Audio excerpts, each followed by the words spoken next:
ఆదివారం దేవుడిని ఆరాధించుకోవడానికి వెళ్ళామా వచ్చామా మనం మన అయిపోయింది. మనం ఇక భక్తి పరులమే అని అపోహలో ఉండిపోయి వేషధారణ వేసుకొని జీవిస్తున్న మనుషుల మధ్య మనం ఈరోజు ఉన్నాం. కనుక పైకి భక్తి వల్ల ఈరోజు సమాజంలో చూడండి, భక్తి అంటే ఏంటి? భక్తి అంటే ఏంటండి? ఇప్పుడు ఆదివారం భక్తులు ఉన్నారు, పండగల భక్తులు కూడా ఉన్నారు. ఇప్పుడు ఒక పండగ వచ్చింది అనుకోండి, ఎక్కడ లేని వాళ్ళందరూ వచ్చేస్తారు.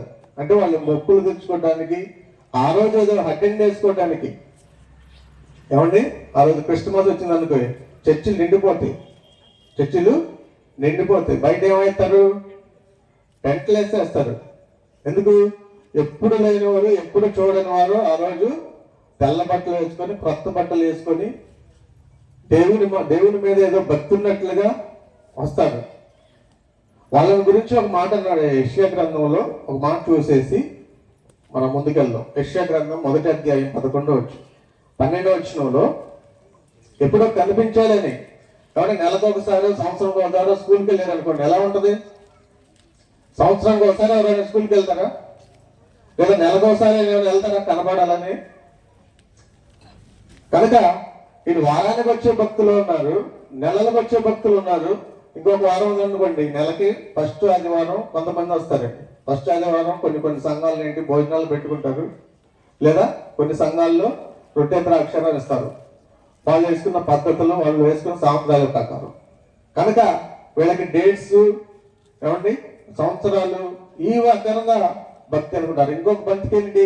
మేము ఉపవాసం ఉంటున్నాం, దేవుని సన్నిధిలో గోజాడుతున్నాం, ఇదొక భక్తి.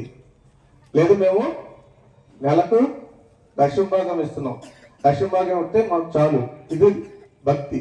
అంటే భక్తి ముసుగులో మనం క్రీస్తు వాక్యాన్ని, అంటే లేఖనాన్ని, వాక్యాన్ని దాటి వెళ్ళామా అని ఆలోచిస్తే వాక్యాన్ని దాటి వెళ్ళిపోయాం. అంటే ఇదే భక్తి అనుకుంటున్నాం. నాకు నచ్చింది అనుకోండి, ఇదే భక్తి. నాకు మీకు ఏదైనా నచ్చింది అనుకోండి, అదే మీకు భక్తి. అసలు భక్తి విషయంలో ఎవరైనా నేర్చుకోవడానికి కానీ, అసలు భక్తిగా జీవించడానికి నేనేం చేయాలి, దేవుడు నాకు ఏం చెప్పాడు అన్న ఆలోచనలుగా ఎవరైనా జీవిస్తున్నారా? ఎవరైనా ఆలోచించారా? ఎవరైనా బైబిల్ చదువుతున్నారా అని మనం ఆలోచిస్తే ఈరోజు బైబిల్ చదివేవాళ్ళు లేరు, భక్తిగా జీవించడానికి ప్రయత్నం చేసేవాళ్ళు కూడా లేరు. ఏమంటున్నాడండి 12వ వచనంలో? నా సన్నిధిని కనబడాలని. ఎప్పుడు క్రిస్మస్ రోజు నా సన్నిధి, ఆదివారం నా సన్నిధి, నెలకోసారి నా సన్నిధిని కనబడవాలని వచ్చుచున్నారే, నా ఆవరణమును తొక్కుటకు మిమ్మల్ని రమ్మన్నవాడు ఎవడు? ఎవరు రమ్మన్నారు మిమ్మల్ని? సంవత్సరం ఒకసారా? నెలకు ఒకసారా? ఆదివారానికి ఒకసారా? సరే వచ్చారు, వచ్చి ఏం నేర్చుకున్నారు? చెప్పండి. సరే వారానికి ఒకసారి వచ్చారు, వచ్చి ఏం నేర్చుకున్నావు? మీ పిల్లలు అడగరా? మీరు స్కూల్కి వెళ్ళావు, ఏం నేర్చుకున్నావు అని అడగరా? ఫీజులు ఎంత కడుతున్నారు మీరు?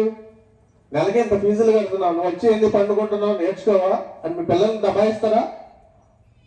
ఏమన్నా అడుగుతాం కదండి. ఇప్పుడు దేవుడు మనల్ని అడగరా? ఎన్ని సంవత్సరాలు అండి మనం సంఘాలకు వెళ్ళేది? ఎన్ని సంవత్సరాలు మనం ఆరాధన చేసుకునేది? ఎన్ని వాక్యాలు విన్నాం? ఎంత భక్తిగా జీవించాలి? ఎన్ని నేర్చుకోగలిగి ఉండాలి? ఈ పాటికి మనం బోధకులుగా ఉండవలసిన వాళ్ళు ఎలా అయిపోయారంటే నామకార్థ క్రైస్తవులుగా అయిపోయారు. నీ దారి నీది, నా దారి నాది, నీ సంఘం నీది, నా సంఘం నాది. ఏంటి మీ సేవకులు మీరు, మా సేవకులు వారు. అంటే అందరూ క్రీస్తు వాక్యాన్ని బట్టి మనం ఒకటయ్యాం కదండి. కనుక ఎవరు చెప్పినా దేవుని వాక్యమే కదా. ఎవరు చెప్పినా దేవుని వాక్యము అదే బైబిల్, అవే లేఖనాలు. మన మధ్య వ్యత్యాసాలు ఎందుకు? ఎవరు చెప్పినా దేవుని వాక్యాన్ని బట్టి మనం వినాలి.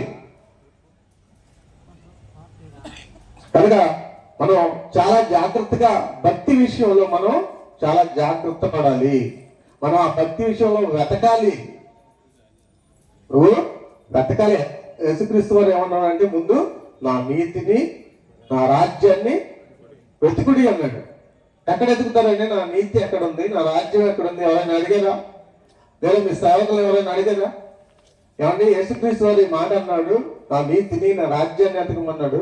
ఎక్కడ ఎతకాలి, ఎవరిని అడగాలి, ఏంటి అనేది ఎవరైనా అడిగారా? లేదా మీరు ఏమైనా ప్రయత్నం చేశారా? మనమేం ప్రయత్నం చేసాం? మనమేం ప్రయత్నం చేయాల, ఎవరో చెప్పారు, వచ్చాము, అయిపోయింది. వజ్రాలు అయితే వెతుకుతాం, ఆ ఊరే పోయి వజ్రాలు వెతుకుతాం. ఇంకొకటి ఏంటి, ఆ రాళ్ళు వెతుకుతాం, అన్నీ వెతుకుతాం. ఇప్పుడు నెక్స్ట్ మంత్ నేను పండుగలు అన్ని షాపింగ్లు, అన్ని చీరలు, బట్టలు అన్నీ వెతుకుతాం.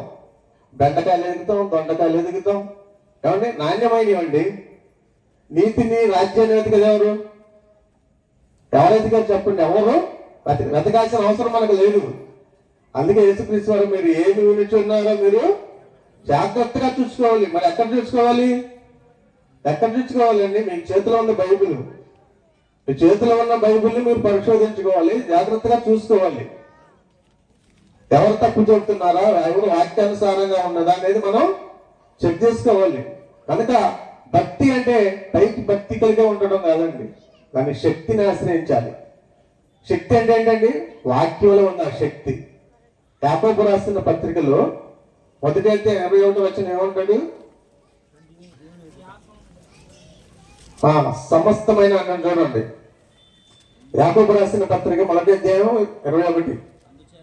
అందుచేత సమస్త కల్మషమును, విర్రవీగుచున్న దుష్టత్వమును మాని లోపల నాటబడి మీ ఆత్మలను రక్షించుటకు శక్తి కలిగిన వాక్యమును సాత్వికంతో మీరు అంగీకరించాలి. అప్పుడు మీరు భక్తిమంతులు. సాత్వికత మీరు ఎప్పుడు అంగీకరిస్తారో అప్పుడు భక్తిమంతులు అవుతారు, భక్తి పరులు అవుతారు.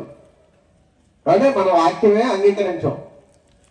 కల్పనా కథలు అయితే అంగీకరిస్తాం, ఏదైనా కట్టుకథలు చెబితే అంగీకరిస్తాం, శరీర సంబంధమైన బోధలు ఏవైనా అంగీకరిస్తాం, కానీ శక్తి కలిగిన వాక్యాన్ని మనం అంగీకరించాం. అది మనకు పడదు. కొంతమందికి పెన్సిల్ ఇంజక్షన్ పడదు, కాంప్లింగ్స్ వస్తాయి, లేదా రియాక్షన్ పడుతుంది. అలాగే కొంతమందికి వాక్యం పడదు, వాక్యం అనేది మనసులోనికి వెళ్ళదు. ఎందుకు వెళ్ళదు? మరి మనసులో ఏమి ఉన్నాయి? కల్మషం, దుష్టత్వం. మరి లోపలికి ఎక్కడికి వెళ్తుంది? ఇది తీయాలి కదా. కల్మషం, దుష్టత్వం తీస్తేనే కదండి లోపలికి వెళ్ళేది. మరి కల్మషం ఉంటుంది, దుష్టత్వం ఉంటుంది, దురాలోచనలు ఉంటాయి, పగలు ఉంటాయి, ద్వేషాలు ఉంటాయి. ఇవన్నీ ఉంచుకొని కుర్చీలో కూర్చొని వాక్యం వింటున్నాం అనుకుంటే ఎలా పోతుంది లోపలికి? లోపలికి వెళ్ళదు కదండి. నీ సహోదరుని నువ్వు ప్రేమించినప్పుడు, నువ్వు దేవుడిని నేను ప్రేమిస్తున్నాను, ప్రతి ఆదివారం చర్చికి వెళ్తున్నాను అంటే నీ సహోదరుని మీద గొడవ పడుతున్నావుగా, ద్వేషిస్తున్నావుగా. నువ్వు దేవుడికి నచ్చిన భక్తుడువేనా? ఆలోచించుకోవాలి. మన ప్రవర్తన చూసుకోవాలి, మన భక్తి విషయంలో చూసుకోవాలి, చాలా జాగ్రత్తగా చూసుకోవాలి. అందుకే పేతురు రాసిన 2వ పత్రిక 3వ అధ్యాయం చూడండి.